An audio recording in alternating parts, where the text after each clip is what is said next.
ആറന്മുള നിയോജക മണ്ഡലത്തിൽ വീണ ജോർജിനെ മൂന്നാം തവണയും രംഗത്തിറക്കുമ്പോൾ UDF യുവ നേതാവിനെയാണ് അവതരിപ്പിക്കുന്നത്. അബിൻ വർക്കി അദ്ദേഹം ഇവിടെ ആറന്മുളയിൽ വന്നിട്ട് എങ്ങനെയുണ്ട്?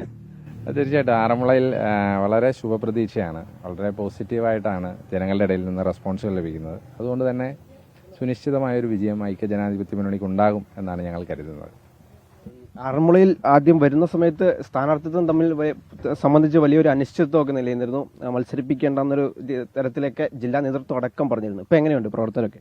ഇല്ല, അങ്ങനെയല്ല. ഇവിടെ UDFന്റെയും കോൺഗ്രസിന്റെയും പ്രവർത്തകരും നേതാക്കന്മാരും സുസജ്ജമായിരുന്നു. അവർ മുന്നൊരുക്കങ്ങളെല്ലാം തന്നെ നടത്തിയിരുന്നു. ആറന്മുളയെ സംബന്ധിച്ചിടത്തോളം എല്ലാ അഭിപ്രായങ്ങളും ക്രോഡീകരിച്ചുകൊണ്ട് കോൺഗ്രസ് ഹൈക്കമാൻഡ് ഒരു തീരുമാനമെടുത്തു. അപ്പോൾ സ്വാഭാവികമായിട്ട് എല്ലാ നേതാക്കന്മാരും പ്രവർത്തകരും ആ തീരുമാനത്തോട് ചേർന്നാണ് നിൽക്കുന്നത്. അവരെല്ലാവരും അംഗീകരിച്ചുകൊണ്ട് തന്നെ അവരുടെ സ്ഥാനാർത്ഥിയായി UDFന്റെ വിജയത്തിനായിട്ടാണ് ഞങ്ങളെല്ലാവരും പ്രവർത്തിക്കുന്നത്. മന്ത്രി വീണ ജോർജാണ് കഴിഞ്ഞ 2 തവണയായിട്ട് ഇവിടെ MLA ആയിട്ട് തുടരുന്നത്. അപ്പം എന്താണ് ആറന്മുളയിൽ വരുമ്പോൾ എന്താണ് ജനങ്ങളോട് പറയുന്നത്? തീർച്ചയായിട്ടും കഴിഞ്ഞ 10 കൊല്ലക്കാലമായി ആറന്മുള നേരിടുന്ന വലിയ വികസന പ്രശ്നങ്ങളുണ്ട്. ഇപ്പോൾ നിങ്ങൾക്കറിയാം, പണി തീരാത്ത പാലങ്ങളും പൂർത്തീകരിക്കാത്ത കെട്ടിടങ്ങളുടെ ഉദ്ഘാടനങ്ങളും തൊട്ട് ഈ നാടിൻ്റെ ഏറ്റവും മർമ്മപ്രധാനമായ പല കാര്യങ്ങളിലും വികസനം മുരടിച്ച് നിൽക്കുന്ന കാഴ്ച നമുക്കറിയാം. അത് 10 കൊല്ലമായി എന്നുള്ളത് വളരെ വസ്തുതയാണ്. സംസ്ഥാന തലത്തിൽ തന്നെ ആരോഗ്യവകുപ്പുമായി ബന്ധപ്പെട്ടുകൊണ്ട് ഉണ്ടായ വലിയ രീതിയിലുള്ള വീഴ്ചകളുണ്ട്. ആ വീഴ്ചകളും ചൂണ്ടിക്കാണിച്ചുകൊണ്ട് സംസ്ഥാന സർക്കാർ തന്നെ ഇവിടെ സാധാരണ ജനങ്ങൾക്ക് പൊറുതിമുട്ടിയിരിക്കുന്ന അവസ്ഥ, അത് വിലക്കയറ്റവും അഴിമതിയും സ്വജനപക്ഷപാതവും ഒക്കെ തന്നെ, ഇതെല്ലാം ആറന്മുള മണ്ഡലത്തിൽ ചർച്ചയാകുമെന്നുള്ള കാര്യത്തിൽ സംശയം വേണ്ട.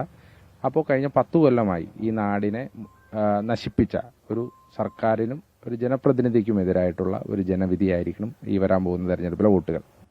വീണ ജോർജ് കഴിഞ്ഞ ദിവസം പറഞ്ഞത് ഇവിടുത്തെ ജനങ്ങൾ കണ്ട് മനസ്സിലാക്കിക്കോളും ഇവിടുത്തെ വികസന പ്രവർത്തനങ്ങളെന്ന്. എന്താ അങ്ങനെ കാണാനുള്ള വികസന പ്രവർത്തനങ്ങളുണ്ടോ? ജനങ്ങൾ കൊണ്ട് മനസ്സിലായിട്ടുണ്ട്. അതുകൊണ്ട് കൃത്യമായിട്ട് ജനങ്ങൾ കണ്ടത് ചെയ്യും എന്നുള്ളത് ഞങ്ങൾക്ക് ഉറപ്പാണ്. കാരണം കഴിഞ്ഞ 10 കൊല്ലമായി ജനങ്ങളെ മുഴുവൻ ദുരിതത്തിലാക്കിയ സർക്കാരാണ്. ആ സർക്കാരിൻ്റെ ഒരു ജനപ്രതിനിധി കൂടിയാണ്. അതുകൊണ്ട് തന്നെ ജനഹൃദയങ്ങളിൽ എന്താണ് തീരുമാനമെടുക്കേണ്ടതെന്നുള്ള ഉറപ്പ് അല്ലെങ്കിൽ ഒരു തീരുമാനം അവർക്കുണ്ട്. ഞങ്ങൾക്ക് ഉറപ്പാണ് അത് സുനിശ്ചിതമായി ഐക്യജനാധിപത്യ മുന്നണിക്ക് അനുകൂലമായിട്ടായിരിക്കും എന്ന പൂർണ്ണ വിശ്വാസം ഞങ്ങൾക്കുണ്ട്. പറഞ്ഞു പണി തീരാത്ത ഒരുപാട് പദ്ധതികളുണ്ടെന്ന്, ഇനിയിപ്പോൾ എല്ലാം വർക്കാകും എന്നാണോ? തീർച്ചയായിട്ടും ഞങ്ങളുടെ ഇലക്ഷൻ മുദ്രാവാക്യം തന്നെ ഇനിയെല്ലാം വർക്കാകും എന്നുള്ളതാണ്.